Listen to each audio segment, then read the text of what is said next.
कर्णातला दुःखाचा पाटासा फाटक्यान फुटला आणि तिने मोठ्याने आवाज दिला, बाबा आमचा बाळ्या आता उठ्या करता झोपला नाही हो, आमचा बाळ्या कायमचा झोपलाय बाबा, तो आता कधी उठणार नाही.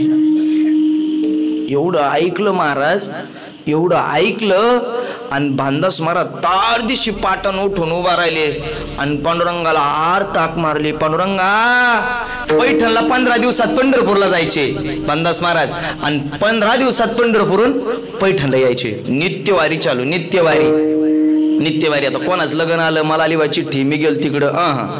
वारकरी नाही, कोई वारकरी लय अवघडी मार, लग्नात तिथं आली बा, मग आता कस काय दिंडीली मला नाही जमणार. त्याने समजायचं हा वारकरी नाही, किंवा आपला खादाड वारकरीचं जीवन पहा काय आहे. नाही काय ते 15 दिवसात पंढरपूर आणि 15 दिवसात पैठण. वारी नित्याची चालू. महाराज नित्याचं घर जिथं जायचे महाराज ना त्यांच्याच घरी जायचे, दुसऱ्याच्या घरी जायचं नाही. महाराज त्याच घरी जेवण कराय. महाराजाचा नियम होता, ऐका महाराज भानदास महाराजाचा नियम होता, ज्या घरात गेले का त्या घरात गेल्या हरिपाठ करायचे.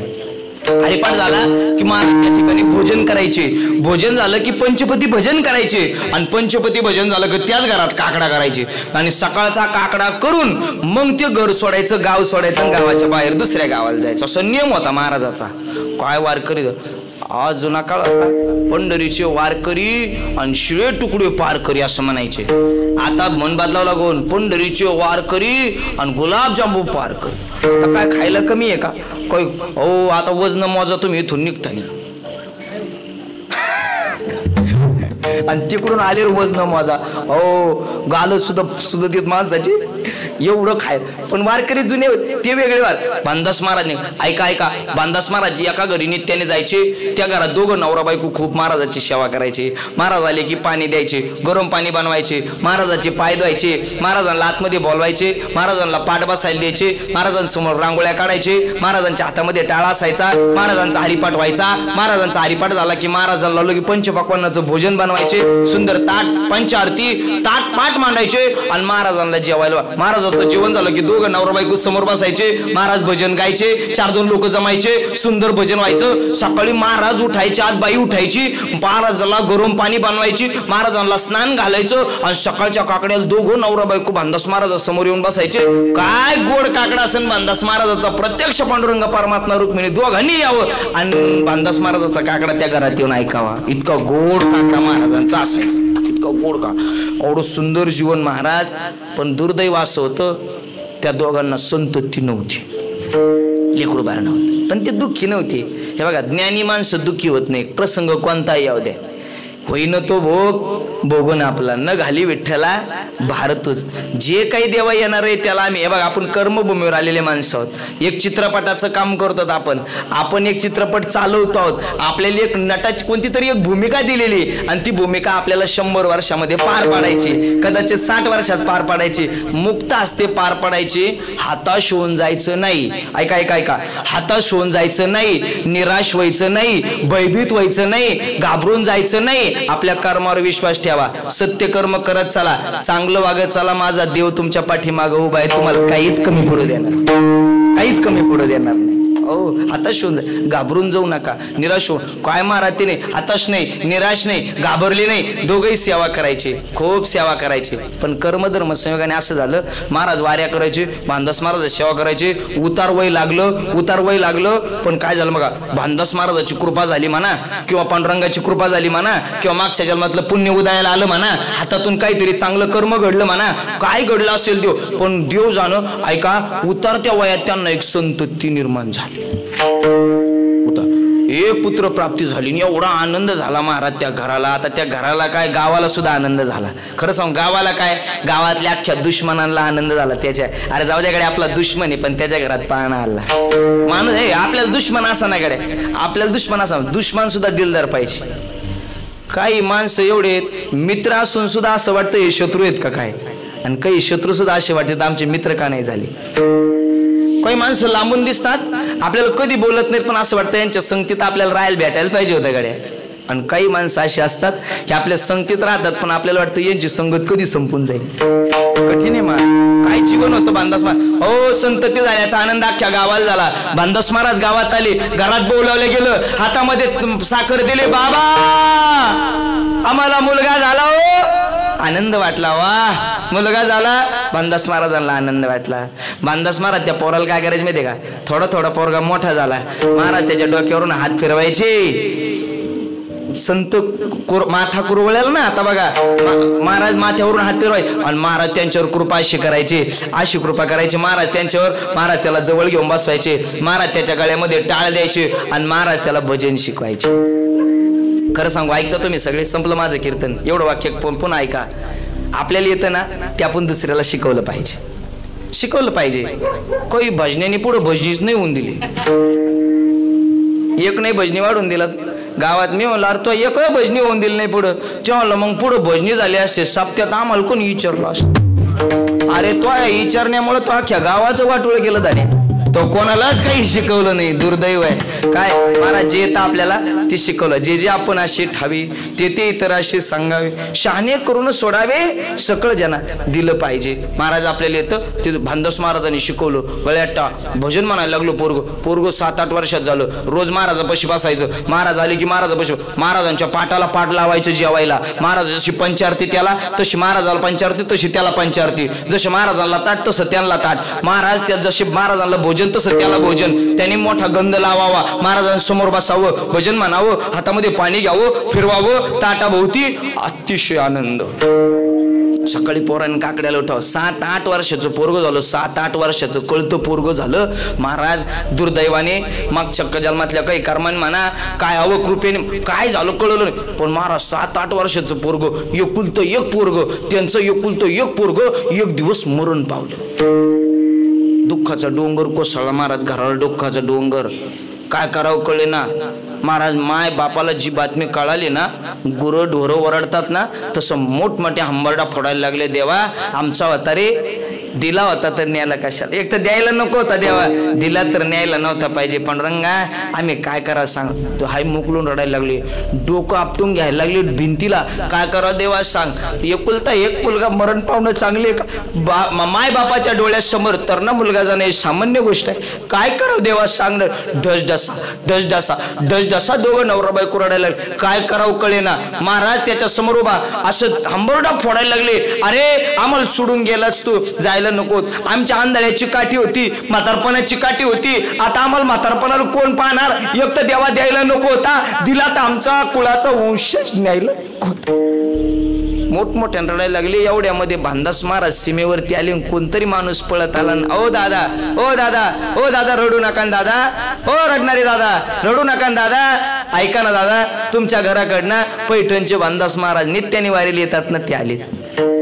यांनी वरती पाहिलं, तुमच्या घरात अशी घटना घडली, मग आमच्या घरी नेऊ का महाराजांना.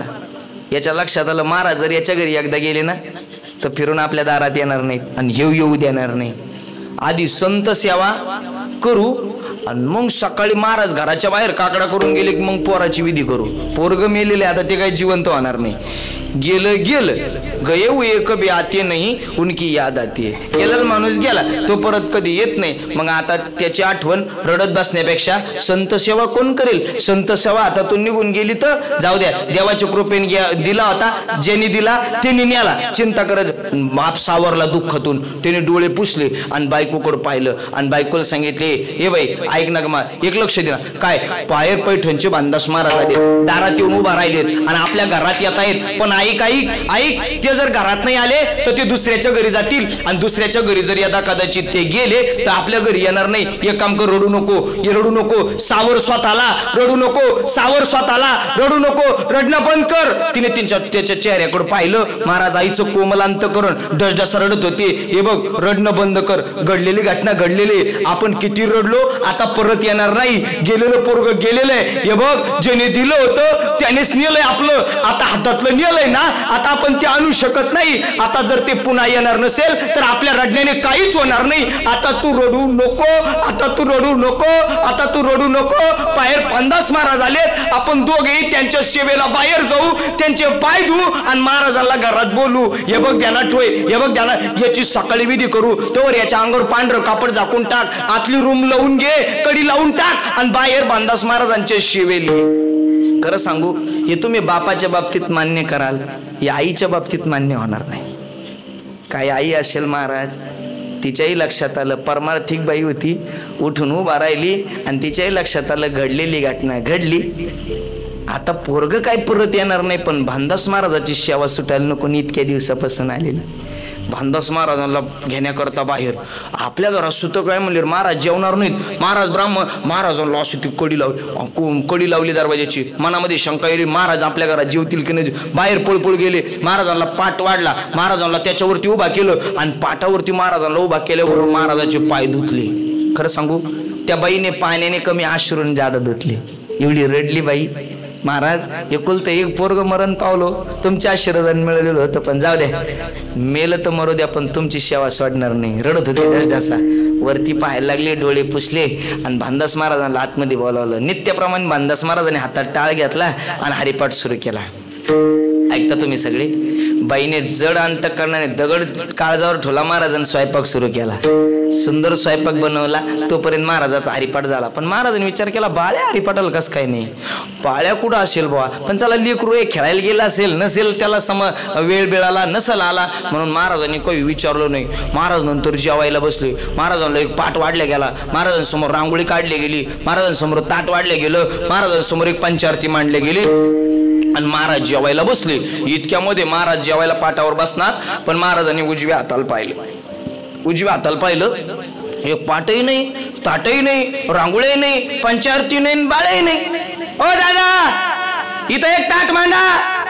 मांडले गेलं. ओ दादा, इथं एक पाट मांडा. एक पाट मांडला गेला.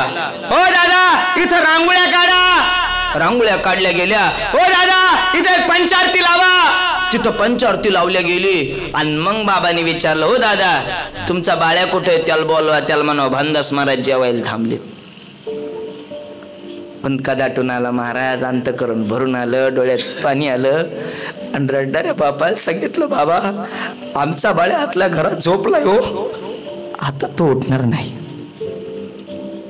एवढं ऐकल्याबरोबर भानदास महाराज पुन्हा त्याच्या चेहऱ्याकडे पाहिलं. भानदास महाराज म्हणले, हो दादा, त्याला बोलवा, त्याला म्हणा झोपू नको. भानदास महाराज जेवायला थांबले, त्याशिवाय भानदास महाराज जेवणारच नाही. पुन्हा डोळे भरून आले, अंतःकरण दाटून आलं. पुन्हा सांगितलं, महाराज आमचा बाळ्या आतल्या घरात झोपलाय हो, आता तो उठणार नाही. भानदास महाराजांना पुन्हा राग आला.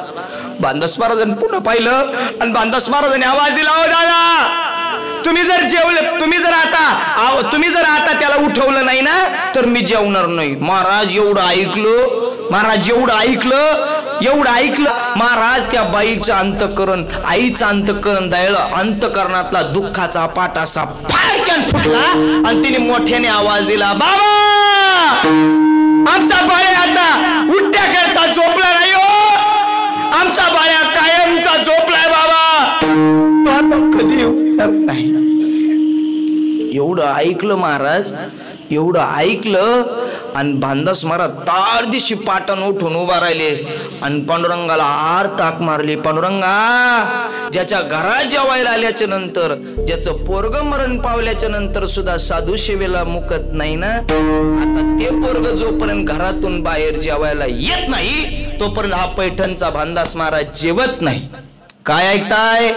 ऐका. काय ऐकता? ऐका. झोपेतला पोरगा उठत नाही आणि मी तोपर्यंत जेवत नाही. म्हणताक्षणी पांडुरंगाला दया आली महाराज आणि एका मिनिटात झोपेतलं पोरग जागा होत, मृत्यू मधलं पोरग उठून आलं आणि भानदास महाराजाच्या ताटाला जेवायला बसलं.